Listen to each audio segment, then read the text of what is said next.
Republican Congresswoman Lauren Boebert appeared on the Steve Bannon War Room podcast, and it was, of course, a softball interview, but still, she managed to repeatedly embarrass herself, as she tends to do, with absolutely ridiculous points. And I have multiple clips to go through with you from this interview. The stuff of nightmares, truly, seeing Lauren Boebert try to talk about almost any issue, frankly.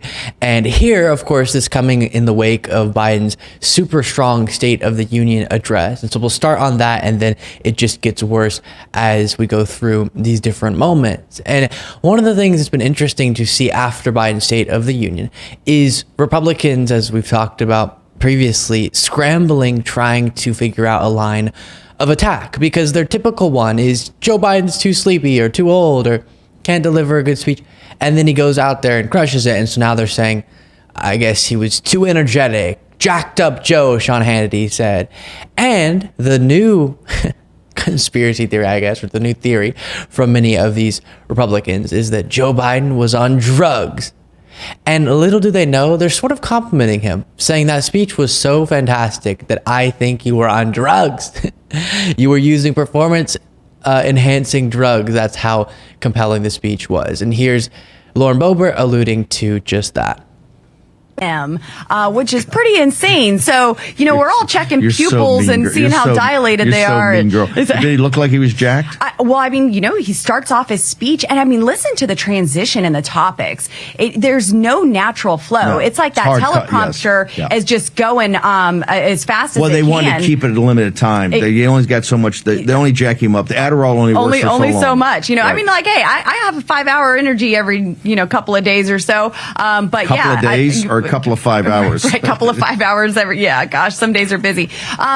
So I don't really have to argue with the criticisms of Biden moving from one topic to another quickly, because you all hopefully watched the speech and you can make up your own mind. I think the transitions were perfectly fine. And the interesting thing that I've noticed time and time again in these criticisms, whether it be on Fox News, on Steve Bannon's podcast, or elsewhere in right-wing media, is that the criticisms of Joe Biden's speech rely so little on an actual policy critique of all the different policies that he walked through. We looked at the clip from the Five of Jeanine Pirro, Jesse Waters, others freaking out, while Jessica Tarlov made really good points about the speech.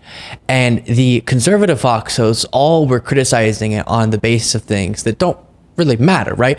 If you think that he spoke too loudly, as they were saying, he was yelling, does that really matter to anybody? No. If you think he was quote unquote too energetic or moved too quickly through a topic, then you're just criticizing him on a very abstract stylistic preference. And that shows you can't argue with the strong policy record that he broke down and the strong policy proposals and vision for the future that he walked through. And that's what matters the most. Yes, I like to see Biden energetic and delivering good speeches. I also care the most, as I've been saying time and time again, about the policies that actually impact millions of people's lives. And that's why I deem Joe Biden to be one of the most effective, successful presidents in modern American history, because of the policy record, the achievements, pulling us out of the crisis, and the long list of legislative victories throughout that process, and all the things we talk about. Those things matter to people like an effective speech doesn't, but it's nice to see an effective speech, and it's nice to see right-wing media so stunned by how good it was that they had to accuse him of being on drugs. Next moment from this interview. History of this country. A sitting president, illegitimate as he is, directly attacked the Supreme Court. Yes, to their face. He threatened them. He threatened the Supreme Court. Walk me through that. What was it like in the room? It was bizarre. Are you more with Zelensky or are you for America? I don't understand. Because Lauren, we're talking about the Supreme Court, not Zelensky. Two different topics. Don't get your dishonest talking points jumbled too much. Straight into Ukraine, he did go directly to our justices and threaten them. And this is following up a 9-0 ruling by the Supreme Court to keep President Trump on the ballot. Colorado tried to remove him from the ballot. Talk about moving from one topic to another. I guess because he talked about Ukraine before the Supreme Court comment. That's why she threw in the Zelensky thing. Then she starts talking about the Colorado case, which wasn't the subject of Biden's criticism of the Supreme Court or his remark directed at the Supreme Court, which was, while you all took away the rights of women with the overturning of Roe v. Wade, ultimately, we're going to prevail and we're going to protect the rights of women and we're going to enshrine abortion rights into federal law and we are going to win. That was his message. He wasn't threatening the Supreme Court justices. My goodness. Like I told you, it just gets worse and worse. Here's another. Sit there and go, hey, look, Lauren, you're a fire breather. We're sending you back there to kick some butt. Why do we have so many moderates in this party that will roll over? And quite frankly, Johnson had every opportunity to use all the leverage. I realize it's going to be messy and nasty. And you'll be called everything in the book. But to shut down the border, you cut their money off. And audience, I'm not saying Johnson has the power to shut down the border. He has the power and leverage to force a confrontation to make it a national issue. That didn't happen. How do you walk us through the general campaign and how do you justify that if we want to hold the House majority? Correct. Well, there is no justifying that. So that is why we have to focus on elections. And actually, it does start before the general election. We still have primaries that are taking place. I have a primary in Colorado in June. And so we do still have primaries that we need to win. That she could lose, by the way. And make sure we get strong conservatives elected, because I don't have enough reinforcements here in Washington, D.C. to help me leverage the Speaker of the House, apparently, because we did a great job last year. So I play that for you because I want to remind you that they're still talking as if they're trying to get the concession of, quote unquote, shutting down the border. They're talking like Mike Johnson, the Speaker of the House, should be pressuring Biden by threatening to allow the government to shut down or not fund different programs to get the concession of, quote unquote, shutting down the border, when Republicans are the ones that, how many times have I said this, killed the border bill that had all of these wish list items for them, that is endorsed by the Border Patrol Union, that conservative Senator James Langford crafted and supports.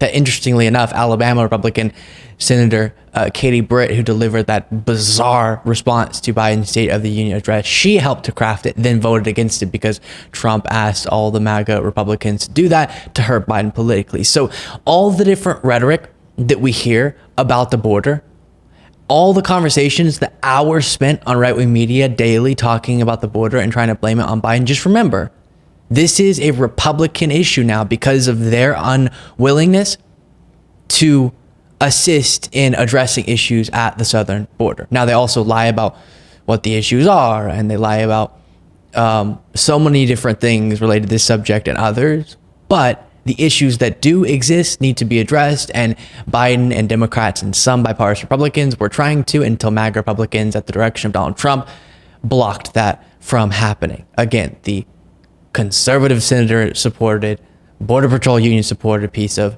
legislation. Then, and this is just so vile, take a look at this. And what's your response to that, to the American people? Well, it was really unfortunate to sit in the House of Representatives in those sacred chambers and hear. Yeah, it's unfortunate to us too that you sit there. Joe Biden really addressed more the state of Ukraine than he did the state of our union. Joe Biden seemed to have forgot that he was addressing the American people, and instead he was addressing Zelensky, who's probably sitting on a sofa somewhere in a sweatsuit, waiting for his next check. But this. A few things to say to that clip. The first being, Biden spent like 2 minutes talking about Ukraine, and he was discussing both an ally who needs our support for all the reasons I've gone over a million times on this show, and also how that fits into a broader context, both at home and abroad, of attacks against freedom, attacks against democracy, etc. And he also talked about the attacks against democracy at home. And so her acting like he spent the whole speech talking about that's ridiculous. Sometimes I think that they prep these talking points before they even watch the speech, and then she just reiterated the things that she already prepared to say, even though it didn't apply at all to the speech that we watched. But a lot of right-wing media relies on their followers not really watching most of these things. So they'll see some snippets. Then Lauren Boebert will tell them what happened. He just spent the whole time talking about Ukraine and not the United States. It's just ridiculous. It's not at all true. And if you're informed and you watch it yourself and you have critical thinking skills, you know that to be the case. But they're hoping that those things don't apply to those watching them. That's at least their hope. Now, to the part about her saying that Zelensky's probably sitting in a sweatsuit on a sofa waiting for his next check. Lauren Boebert is a genuinely disgusting person. Think about what she's saying there. And I try not to just throw out, labels like that, but it applies. Think about what she's saying. Zelensky, who undeniably has had friends, if not family, die because of Russia's invasion. He's watching his citizens be slaughtered because of Russia's invasion of his country. And then he's leading his country right now in a defense of their sovereign nation.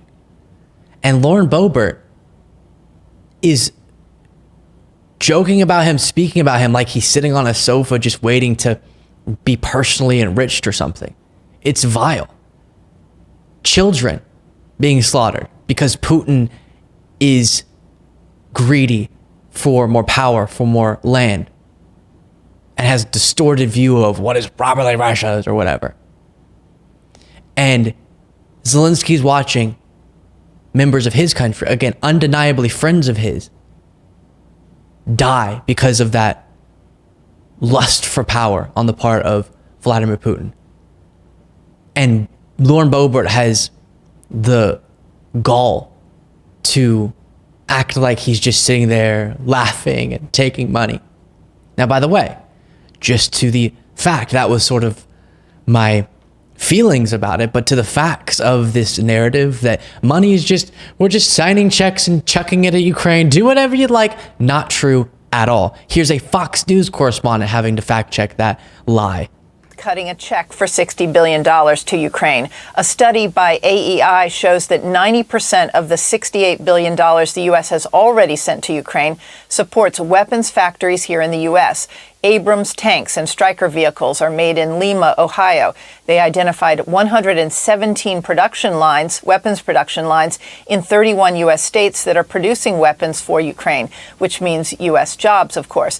Javelin anti-tank missiles are built in Troy, Alabama, and Tucson, Arizona. Howitzers are built in Minneapolis. The Switchblade drones used in Ukraine are made in Forest, Mississippi, and York, Pennsylvania. I could go on and on. Aisha. It's not a blank check that we don't know where it's going. We know almost exactly where the dollars are going. And almost all of it is going to companies, to states within this country. And it's because we're sending actual military equipment in large part. And so that's even a lie, which is remarkable. I have too many clips to play. Let me just play one more and I'll respond to this one. Huddle last night that was selected by Johnson and Ron McDaniel, but really Mitch McConnell made the decision. In that rebuttal last night, I don't remember hearing the name Trump. And let me go a little bit backwards. And I'm happy that it's going to be Joe Biden's last address to the nation. Two things. We'll see. Want to get into the time we have, and you've been gracious enough to stay for another block. Scott Besson will actually follow Congressman Boebert with an economic analysis of reality versus what you heard last night. And I don't really want to get into the style of the rebuttal last night that was selected by Johnson and...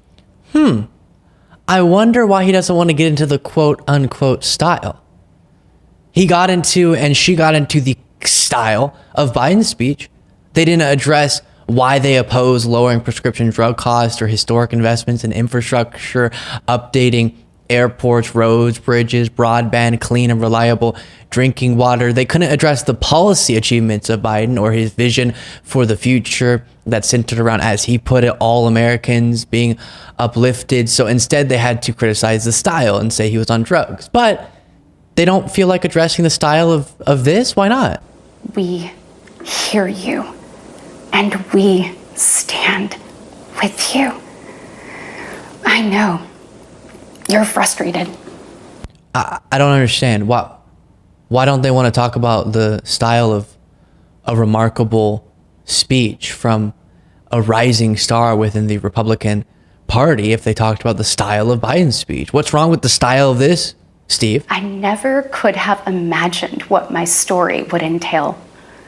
To think about what the American dream can do across just one generation, in just one lifetime. It's truly breathtaking.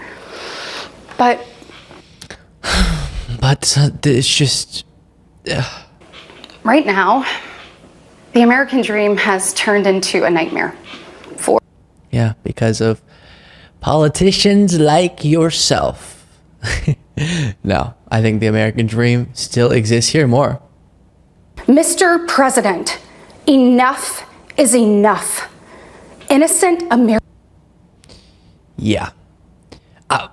Why don't you want to talk about the style of that, Steve, Lauren? So I like to, every once in a while, go through in a more long form fashion some of these sorts of interviews. Because, sometimes I'll just look at little snippets, tiny little moments. But I wanted to go through a few more in this segment so that you can get a broader sense of this is what people consume. Genuinely. He has a big audience. And the reason why we go over a lot of Fox News clips, a bunch of the country hears what you just heard. Not the speech from Katie Britt, but the Steve Bannon podcast, and thinks, yeah, this is awesome. I've gone to a lot of Trump rallies and heard people tell me that they love Steve Bannon's podcast. And he's so sharp and he knows his stuff. And I hear less people say they admire Lauren Boebert, but I'm sure there's some people out there. And that is something we have to contend with. It is a nightmare that is the case, but it's the fact of the situation. So we have to work hard to defeat those politically that find what was said there to be reasonable. Make sure you are subscribed to the YouTube channel, and please go watch the interview I did with the Democratic nominee for Senate in the state of Texas running against Ted Cruz, Colin Allred. You can click the video that will be linked somewhere right there to check it out. Thank you so much, and I'll talk to you next time.